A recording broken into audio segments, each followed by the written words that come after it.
इसकी पूंछ पकड़ो और इसे महल ले चलो। क्या? अरे पूंछ पकड़ कर ले चलूं? अरे भाई ध्यान से, ये शेर है, शेर। अरे काहे का शेर, देख नहीं रहे हो कैसे बंधा हुआ है खूंटे से? चलो ले चलो। सोनपुर गांव में घनश्याम दास नाम का एक मूर्तिकार रहता था। मूर्ति बनाने की यह अनोखी कला उसके दादा परदादा के समय से चली आ रही थी। उसके पास खेती बाड़ी करने लायक जमीन या धन तो था नहीं, इसीलिए वह अपनी गुजर बसर मूर्तियां बनाकर ही करता था। उसके पास एक बूढ़ा गधा था जिसका नाम था चंपक। अरे ओ चंपक, अबे ओ निकम्मे गधे, जल्दी से यहाँ बाजार जाना है। चंपक चिड़चिड़ाता हुआ उठा। मेरे बाप दादा ने मुझे विरासत में धन दौलत ना देकर तू जैसा निकम्मा और निठल्ला गधा दे दिया है।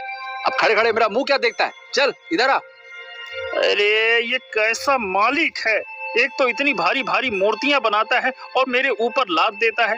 ये भी नहीं सोचता कि मैं इन्हें इतनी दूर लेकर कैसे जाऊंगा। अरे रे, मेरी बूढ़ी कमर तो टूट ही जाती है। अबे गधे, क्या वहाँ खड़े खड़े अपना समय नष्ट करता रहेगा या फिर कुछ हाथ पैर भी चलाएगा? लगता है रात का खाना नहीं खाना है तुझे। हाँ, जैसे व्यंजनों की बरसात होगी रात को। अरे वही सूखी घास खा रहा हूँ पिछले 20 साल से।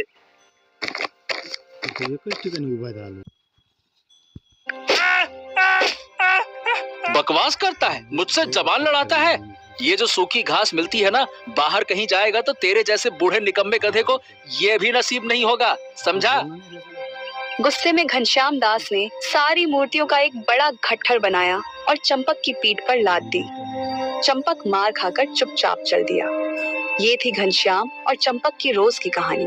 दोनों एक दूसरे से नफरत ही करते थे, बस मजबूरी थी कि किसी तरह साथ में गुजारा कर रहे थे।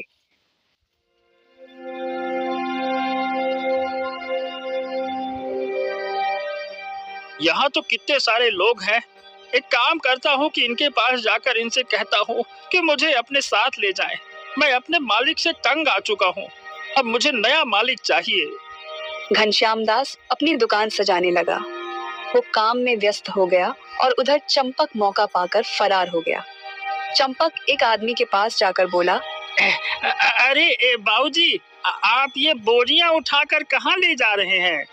अब भाई बाजार होकर घर जा रहा हूँ, इसमें बाजार से लिया सामान है बोरी में। ओह, तो मैं आपकी कुछ मदद कर देता हूँ ना। लाइए लाइए, ये बोरियां मेरी पीठ पर रख दीजिए, मैं आपके घर पहुँचा दूंगा। अरे नहीं नहीं नहीं, इसकी कोई जरूरत नहीं है, मैं खुद ही ले जाऊंगा। आदमी के मना करने पर भी चंपक उसके आसपास ही टहलता रहा और उसकी मदद करने का आग्रह करता रहा। अरे क्या चाहिए रे गधे, क्या मेरे आगे पीछे घूम रहा है? मुझे तेरी कोई मदद नहीं चाहिए, समझा क्या? चल अब जा यहाँ से, भाग। बताओ भला, भलाई का तो जमाना ही नहीं है। यहाँ मैं इसकी मदद कर रहा था और इसने मुझे भगा दिया। लगता है मालिक जैसे कई लोग हैं इस दुनिया में। खैर, मैं हार नहीं मानूंगा, कल फिर से कोशिश करूंगा। चंपक जब वापस अपने मालिक के पास गया तो उसने देखा वहीं पास खड़े कुछ लोग आपस में बातें कर रहे थे। चंपक ध्यान से उनकी बातें सुनने लगा। अरे बहुत खूंखार शेर है, न जाने कहां से अपने गांव के जंगलों में आ गया है। अरे कई लोगों की बकरियां तो उसका नाश्ता बन चुकी है और उसने कुछ लोगों को भी घायल कर दिया है। हाँ भैया, उसकी दहशत तो पूरे गांव में फैली हुई है और सुनने में आ रहा है कि महाराज ने कहा है कि अगर कोई शिकारी उस शेर को पकड़कर लाया तो उसे 1000 सोने के सिक्के मिलेंगे। चंपक कान लगाए उन लोगों की बातें सुन ही रहा था कि तभी उसके मालिक ने पीछे से उसे एक बेत मारी। अरे अब क्या कर दिया मैंने, अब मुझे क्यों मार रहे हो?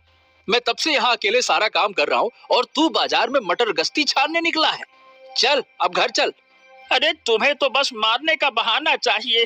अरे रे, अभी तक दर्द कर रहा है। सुन रहे हो, खतरनाक शेर घूम रहा है, जरा बच के रहना। फिर दोनों घर वापस आते हैं। उनके घर पहुंचने के थोड़ी देर बाद ही मौसम खराब होने लगा। ओहो, मौसम बिगड़ रहा है।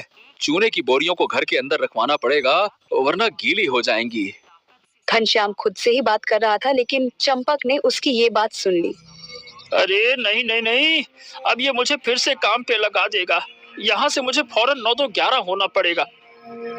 चंपक मौका पाकर वहां से खिसक गया। कतई निर्दयी आदमी है ये मालिक। दिन भर इतना काम करवाने के बाद अब फिर वो उम्मीद लगाए बैठा था कि मैं उसका काम करूं। खाने को देता है सूखी घास और सेवा ऐसे लेता है जैसे कहीं का महाराज हो। बड़ा आया कहीं का। अचानक से बहुत तेज बिजली कड़की और बरसात शुरू हो गई। आ जाएगा ना मजा। आज मैं वापस घर तो जाऊंगा नहीं। उठाने दो आज इसको सारी की सारी बोरियां अपने दम पर। अब समझ आ जाएगा कि मैं कितना काम करता हूँ। हाँ, जल्दी से अपने सोने के लिए कोई अच्छी जगह ढूंढता हूँ। मगर तभी चंपक सोच में पड़ जाता है कि अब वो जाए कहाँ। ओहो, जंगल जाना तो अभी सही नहीं होगा। कहीं वो खूंखार शेर मुझे मिल गया तो लेने के देने पड़ जाएंगे। एक काम करता हूँ, यही गांव में ही कोई छिपने की जगह ढूंढता हूँ। चंपक एक खाली मैदान देखकर वहां पेड़ों के पीछे छुपकर सो गया और वहां कोई चंपक को ढूंढ भी नहीं पाता। लेकिन अब उधर घनश्याम दास की हालत खराब हो रही थी। ये निकम्मा कामचोर नालायक गधा पता नहीं किधर जाकर मर गया। अरे रे, ये बोरियां खींचते खींचते कहीं मेरी कमर की नसी न खींच जाए। अरे रे, लेकिन अब कर भी क्या सकता हूँ, और इन बोरियों को तो अंदर ले जाना ही पड़ेगा। घनश्याम ने कुछ बोरियां तो जैसे तैसे खींची, लेकिन उसका गुस्सा तो अब 7वें आसमान पर था। घनश्याम दास तेज बारिश में गुस्से से बिलबिलाता हुआ चंपक को ढूंढने निकल पड़ा। बारिश तेज होती जा रही थी और अंधेरा छाने लगा था। अब ऐसे में कुछ भी देख पाना भी मुश्किल था। इसी बीच वो खूंखार शेर जिसकी हर तरफ चर्चा थी, वो घने जंगल से शिकार की तलाश में बाहर निकला। जंगल के सारे जानवर तो बरसात के कारण छुप गए हैं। इंसानों की बस्ती का भी जरूर वही हाल होगा। लगता है कि आज मुझे भूखे पेट ही सोना पड़ेगा। कल से कोई शिकार भी नहीं मिला है। अरे रे, आज तो बड़ी कमजोरी सी लग रही है। शेर थोड़ी देर तो घनघोर बारिश में यहाँ वहाँ भटकता है, लेकिन उसे कुछ भी नहीं मिलता। हाँ, अब तो मुझे जल्द से जल्द कोई जगह ढूंढनी पड़ेगी जहाँ मैं बरसात रुकने तक आराम कर सकूं। ऐसे भटकने के बाद तो और भी कमजोरी लग रही है। ऊपर से ऐसे अंधेरे में कौन आएगा बाहर। कोई इंसान तो क्या, चूहिया भी खाने को मिलेगी नहीं मुझे। शेर थोड़ी दूर और चला, फिर उसे एक छोटी सी झोपड़ी दिखाई दी जो खेत के बीचों बीच बनी थी। अरे वाह, यही है आज रात का बसेरा। क्या पता सुबह किसी खेत का मालिक ही यहाँ पे आ जाए, फिर उसी को अपना सुबह का नाश्ता बनाऊंगा। शेर जाकर झोपड़ी के अंदर बैठ गया, लेकिन उसे क्या पता था, उसका ये आराम ज्यादा देर का नहीं था। थोड़ी ही देर में शेर को गहरी नींद आ गई और वो सो गया। उधर चंपक को ढूंढना पड़ रहा है। आज मिल जाए तो मैं उसे इतना मारूंगा कि उसके फरिश्ते भी कांप उठेंगे। घनश्याम दास गुस्से में बड़बड़ा रहा था और तभी उसकी नजर सामने झोपड़ी में सो रहे किसी जानवर पर पड़ी। वो गुस्से में सीधा झोपड़ी में पहुंचा और एक जोरदार डंडा लगाया।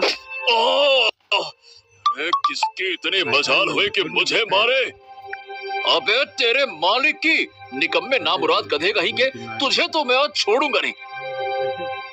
घनश्याम दास ने ना आप देखा न ताव और शेर पर छड़ियां बरसाने लगा। शेर भी समझ नहीं पाया कि ये कौन बहादुर है जो उसे मार रहा है। शेर को लगा कि ये साधारण आदमी नहीं है और इससे जीतना तो बिल्कुल नामुमकिन है, इसलिए उसने भी अपनी हार स्वीकार कर ली। चल घर चल निकम्मे कहीं के, आज रात तो मैं तुझे सोने भी नहीं दूंगा और खाना भी नहीं दूंगा। चल। शेर इतनी मार खा चुका था कि अब वो भीगी बिल्ली बन गया था। न जाने उसे क्या हुआ, वो घनश्याम दास के बताए रास्ते पर चुपचाप चलने लगा। दोनों घर पहुंचे। चल अब सारी की सारी बोरियां खींचकर अंदर ले जा, मैं इन्हें नहीं उठाने वाला। ये सारा तेरा काम है, चल जल्दी कर। घनश्याम ने बैठकर शेर से सारा काम करवाया और फिर उसे खूंटे से बांध दिया।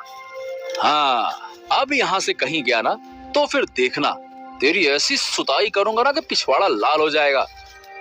इतना कहकर घनश्याम दास सोने चला गया। शेर को भी लग रहा था कि ये कोई वीर है और इसका कहा न मानना मतलब सीधा मौत से टक्कर। वो चुपचाप वहीं पड़ा रहा और उसने हिलने की कोशिश भी नहीं की। सवेरा हुआ तो सारे गांव में हल्ला मच गया था। लोग दूर दूर से घनश्याम दास के घर में खूंटे से बंधे शेर को देखने आ रहे थे। ये का नजारा है भैया, कलयुग में ऐसा भी होता है क्या?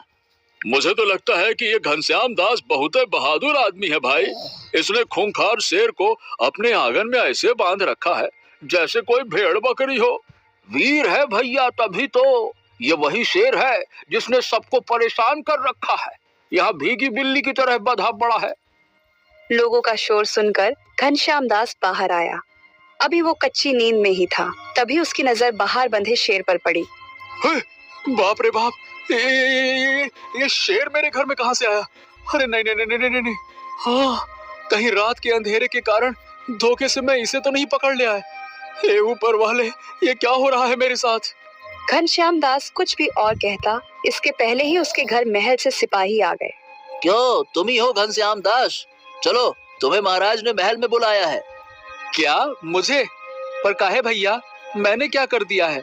मैं तो एक मामूली सा गरीब आदमी हूँ, मुझे माफ कर दो। अरे तुम मामूली कहाँ हो, तुमने इस आदमखोर शेर को इतनी बहादुरी से पकड़ा है, तुम्हें तो महाराज इनाम देंगे। चलो चलो, देर मत करो, वहाँ सब तुम्हें देखना चाहते हैं। ये सुनकर घनश्याम दास की छाती और चौड़ी हो गई।